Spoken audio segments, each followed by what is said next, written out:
लोग सीखने जा रहे हैं इलेक्ट्रिकल पावर। बच्चों इस चैप्टर में हम लोगों ने बहुत सारी चीज़ें सीख रखी हैं, जैसे ओम्स लॉ सीखा, रेजिस्टेंस सीखा, रेजिस्टिविटी सीखा, किस तरीके से वेरिएशन होता है ये भी सीखा, ठीक है ना, टेम्परेचर के साथ कैसे वेरी करता है। अब बहुत ध्यान से समझते हैं। अगर हम इलेक्ट्रिकल पावर की बात करें तो जैसे हम लोग नॉर्मली पढ़ते हैं ना, power is rate of doing work done, rate of doing work done. यहां पर जो हम लोग इलेक्ट्रिकल पावर को रिप्रेजेंट करते हैं वो रिप्रेजेंट करते हैं that is rate of energy consumption, या फिर बोलेंगे रेट ऑफ एनर्जी कंज्यूम्ड। किसके लिए कर रहे हैं? फॉर मेंटेनिंग द करंट, ठीक है ना। किसी भी इलेक्ट्रिकल सर्किट में करंट को मेंटेन करने के लिए जितना रेट ऑफ एनर्जी कंजम्पशन होता है इसी को हम लोग बोलते हैं इलेक्ट्रिकल पावर, ठीक है। बात समझ में आती है कायदे से, कोई गड़बड़ तो नहीं करेंगे। चलिए ध्यान से देखते हैं। जैसे सपोज करो कि मेरे पास यहां पर है कोई भी कंडक्टर, ठीक। इस कंडक्टर को मैंने कनेक्ट कर रखा है किसी भी बैटरी या सेल से। तो मैंने यहां पर किससे कनेक्ट कर रखा है? ये रहा एक सेल। अब इस सेल के पास पोटेंशियल है कितना? V वोल्ट का। कितने वोल्ट का है? V वोल्ट का। और यहां से करंट जा रही है I, ठीक। मुझे क्या करना है? करंट जाएगा इसमें तो इसमें भी वोल्टेज जनरेट होगा। यानी ये आपको अगर ऐसा लग रहा हो कि ये अलग से क्या है, अलग से नहीं है, मैंने सिर्फ इसका लार्ज व्यू बना दिया है। ये जो वायर ये कंडक्टर ही है उसी का। अब ध्यान से समझेंगे। अगर आपके पास पोटेंशियल है कितना? V वोल्ट का, करंट है I एम्पियर की जो कि फ्लो हो रही है, तो हम लोग ओम्स लॉ से आसानी से लिखा करते थे कि जो भी आपके पास ये वोल्टेज है ये प्रोपोर्शनल टू होता है करंट के। यानी और ये भी बोल सकते हैं कि जो भी करंट जा रही है वो प्रोपोर्शनल होती है प्रोड्यूस वोल्टेज के। तो यहां से हम लोग लिखा करते थे V equal to I into R. ये हमारे पास क्या आया करता था? वो ये हमारे पास आता था फ्रॉम ओम्स लॉ। तो अगर यहां पर हम लोग रिप्रेजेंट करने की कोशिश करें कि भाई पावर क्या है, तो पावर के बारे में मैंने आपको बताया इलेक्ट्रिकल पावर को हम लोग बोलते हैं that is rate of energy consumption, ठीक है। इसी को क्या बोलेंगे? इसी को बोलेंगे इलेक्ट्रिकल पावर, ठीक है। इलेक्ट्रिकल पावर को अगर मैं रिप्रेजेंट करूं तो लिखूंगा power P is equal to rate of energy consumption को मैं रिप्रेजेंट कर दे रहा हूं यहां पर energy consumption that is delta U upon T से, जहां पर डेल्टा U क्या है? दैट इज एनर्जी कंजम्पशन,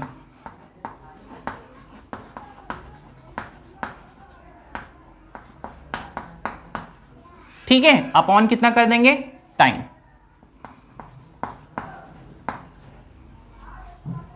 ठीक है। कोई गड़बड़ तो नहीं करेंगे। अब अच्छे तरीके से यहां पर सीखते हैं।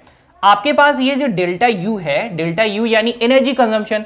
आपको एक चीज अच्छे से पता है कि किसी भी चार्ज को अगर हम एक जगह से ले जाते हैं ना तो मुझे काम करना पड़ता है और वही स्टोर होता है एनर्जी के फॉर्म में, ठीक है। तो उस एनर्जी को हम लोग जब निकाला करते थे तो कैसे निकाला करते थे? जरा ध्यान से समझिए। हमारे पास एक फॉर्मूला हुआ करता था that is W is equal to V into Q.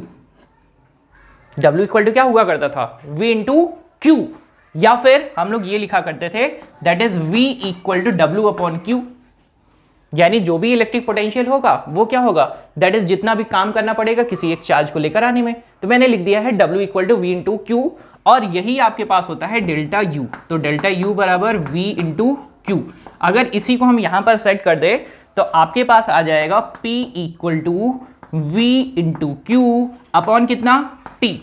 आपको करंट की डेफिनेशन अच्छे से पता है, Q अपॉन T को क्या बोलते हैं? That is current. तो आपके पास अच्छे से आ जाएगा P equal to V into I, ठीक है। कोई गड़बड़ तो नहीं करेंगे। आपके पास आ जाएगा कितना? P equal to V into I। ये आपके पास आ गया है पावर। तो इलेक्ट्रिकल पावर को आप अगर और अच्छे तरीके से डिफाइन करना चाहते हैं तो ये भी बोल सकते हैं कि आपके पास electrical power is a product of voltage and current. आप ऐसा भी बोलेंगे तो बिल्कुल गलत नहीं है। अब बात करते हैं, यहां पर हम ओम्स लॉ से इस फॉर्मूले को चेंज भी कर सकते हैं। जैसे मैंने यहां पर लिखा है P equal to V into I, और सपोज करो कि मैं ना यहां पर V को की जगह पर पुट कर देता हूं I इंटू R। तो अगर मैं इस V की जगह पर पुट करूं I इंटू R, इस V की जगह पर कितना सेट करना है? I into R। तो ये आपके पास हो जाएगा P equal to I square into R, ठीक। अब यहां पर एक चीज और कर लेते हैं, अगर हम यहां से I को इलिमिनेट कर दें, I को इलिमिनेट करें, I की जगह पर सेट करें यहां से I equal to V upon R, तो यहां से इसका फॉर्मूला और बनाया जा सकता है। क्या बनाया जा सकता है? बनाया जा सकता है P equal to V square upon R. तो बच्चों आपके पास इलेक्ट्रिकल पावर के आ चुके हैं 3 फॉर्मूले। पहला P equal to V into I, दूसरा I स्क्वायर इंटू आर, तीसरा वी स्क्वायर अपॉन आर। ठीक है, ये आपके पास आ चुका है तीनों फॉर्मूला।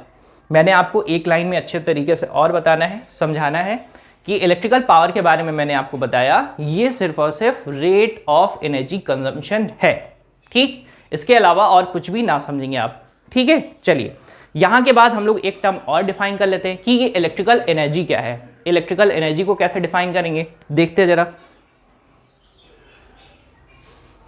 तो अभी का टॉपिक क्या रहेगा? Electrical energy.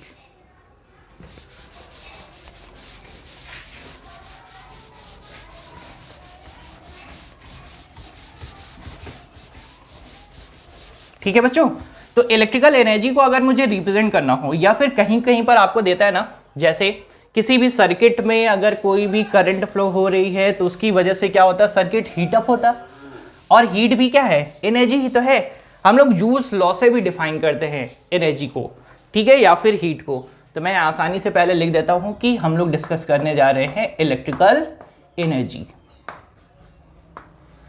ठीक है, इलेक्ट्रिकल एनर्जी के बारे में बात करें तो आपके पास मैंने वहां पर डिफाइन किया था कि हम लोग पोटेंशियल इक्वल टू लिखते हैं, that is work done upon charge. और इसी वर्क डन को मैंने आपको बताया था कि भाई यही वर्क डन है आपके पास जो कि होता है आपके पास एनर्जी, यानी इलेक्ट्रिकल एनर्जी। तो यहां से अगर हम एनर्जी को डिफाइन करें तो एनर्जी इक्वल टू हो जाएगा, और कौन सी एनर्जी है? इलेक्ट्रिकल।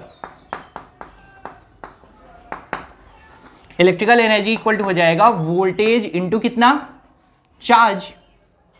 और चार्ज को हम लोग क्या जानते हैं? हम लोग करंट के टर्म में देखो जरा, I इक्वल टू होता है Q अपॉन T।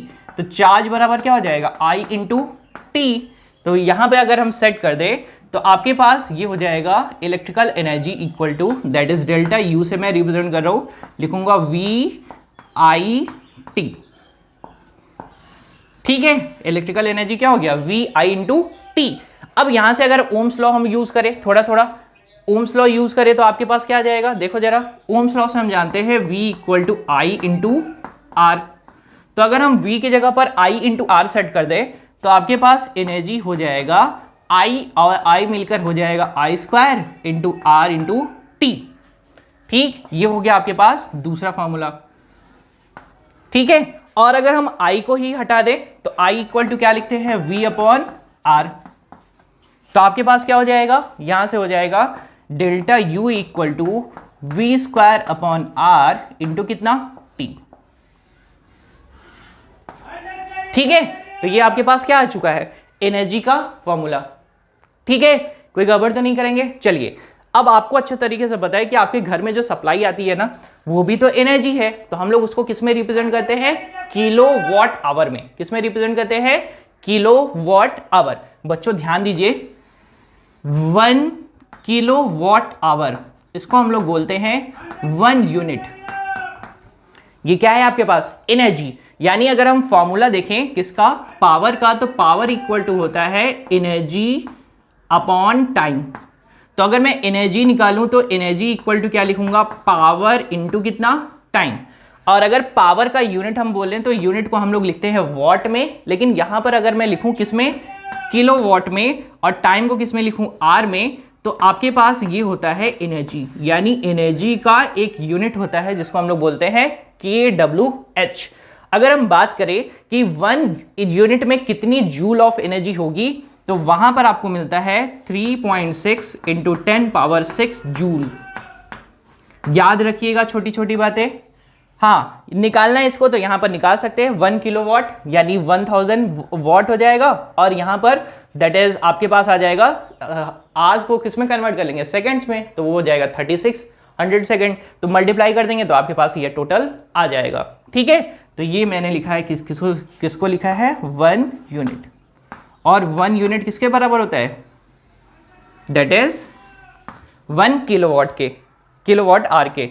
यानी अगर आमतौर पर आपसे अगर घर में कोई पूछे कि बताओ जरा 1 यूनिट बिजली कितने टाइम में खर्च होगी, तो आप आसानी से बताएंगे कि अगर मैं 1000 वॉट का बल्ब 1 घंटे तक जला दूं तो 1 यूनिट बिजली खर्च हो जाएगी। ठीक बात है, पक्का ना? एकदम इसी तरीके से आप बताएंगे कि भाई 1 किलोवाट का बल्ब 1 घंटे तक अगर जला दे तो मुझे कितनी बिजली खर्च हो जाएगी? 1 यूनिट बिजली खर्च हो जाएगी। ठीक है, तो बच्चों यहां पर मैंने आपके साथ डिस्कशन किया है 2 टॉपिक। पहले टॉपिक के बारे में मैंने आपको बताया इलेक्ट्रिकल पावर, दूसरे टॉपिक के बारे में मैंने आपको बताया इलेक्ट्रिकल एनर्जी। ठीक, और कुछ बातें और सीख लीजिए,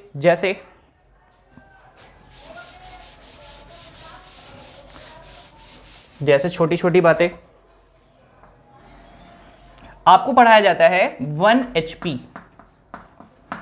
HP यानी 1 हॉर्स पावर इक्वल टू होता है 746 वॉट। ठीक, आपको पढ़ाया जाता है 1 किलोवाट इक्वल टू होता है 10 पावर 3 वॉट। आपको पढ़ाया जाता है 1 मेगावाट इक्वल टू होता है 10 पावर 6 वॉट। ठीक है, ये आपके पास कुछ यूनिट रहता है, तो आप इन सब चीजों को याद रखेंगे। इनके आगे भी किलो, मेगा, जीगा, टेरा, ठीक है, टेरा, सारे जितने भी आपके पास यूनिट्स हैं सभी को आप बता सकते हैं। ठीक, तो ये छोटी सी बात थी, मैं उम्मीद करता हूं आपको अच्छे तरीके से समझ में आया। थैंक यू बच्चों।